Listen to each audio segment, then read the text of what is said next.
Israel's 11-week blockade of humanitarian aid into Gaza, this bakery finally received vital bags of supplies last night. A UN-backed report warns that nearly 1 in 5 people in the Gaza Strip are facing famine.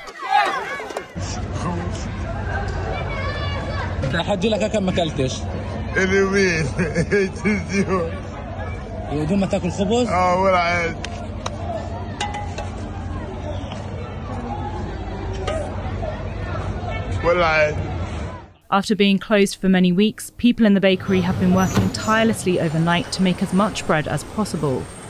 It's a start.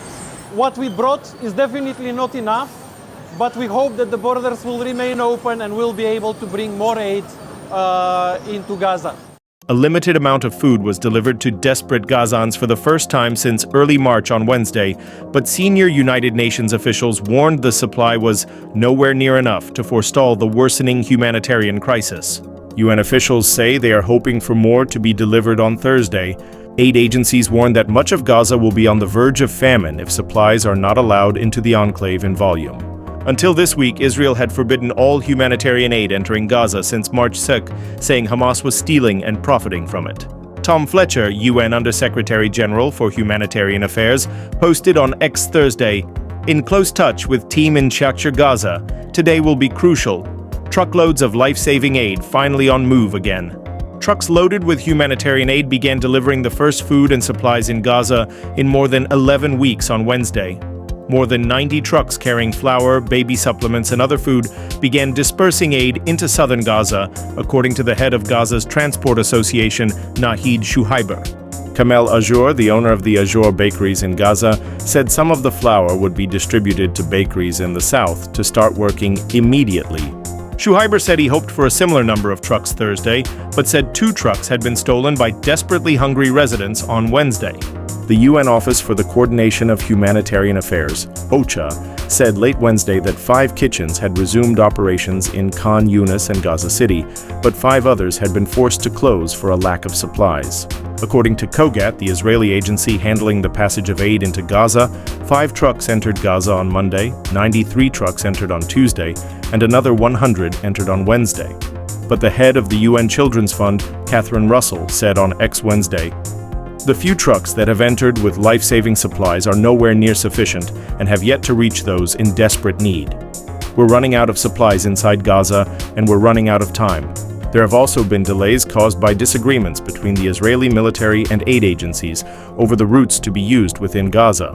Israeli authorities had only allowed our teams to go through one area where that was highly congested, that we felt was insecure, and where we felt looting was highly likely to take place given the prolonged deprivation in Gaza, said Stéphane Dujarric, spokesman for the UN Secretary General, on Wednesday.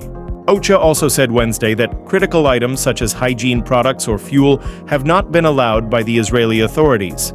Israel has endorsed a plan promoted by the U.S. ambassador in Jerusalem, Mike Huckabee, for distribution of aid to be organized by a private group known as the Gaza Humanitarian Foundation.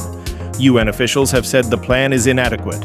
As aid begins to trickle into Gaza, Israeli forces continue to expand their operations, pushing the civilian population into a smaller area.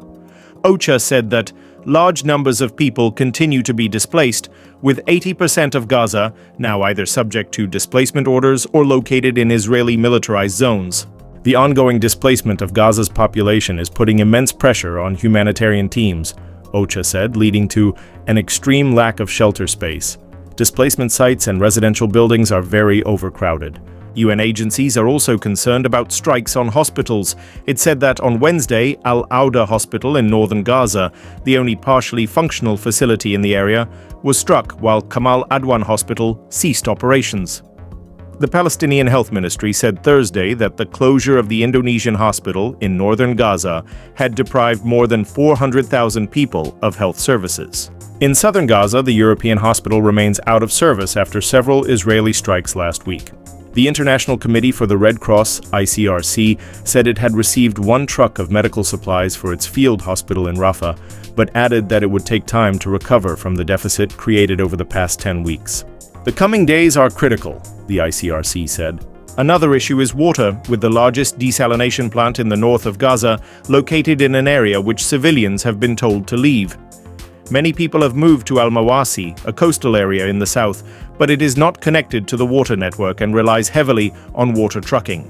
Gaza City spokesman Asem Al-Nabi told CNN there is a major water crisis due to the reduction in fuel supplies, with the situation aggravated by displacement and rising temperatures. Please don't forget to subscribe and like for more.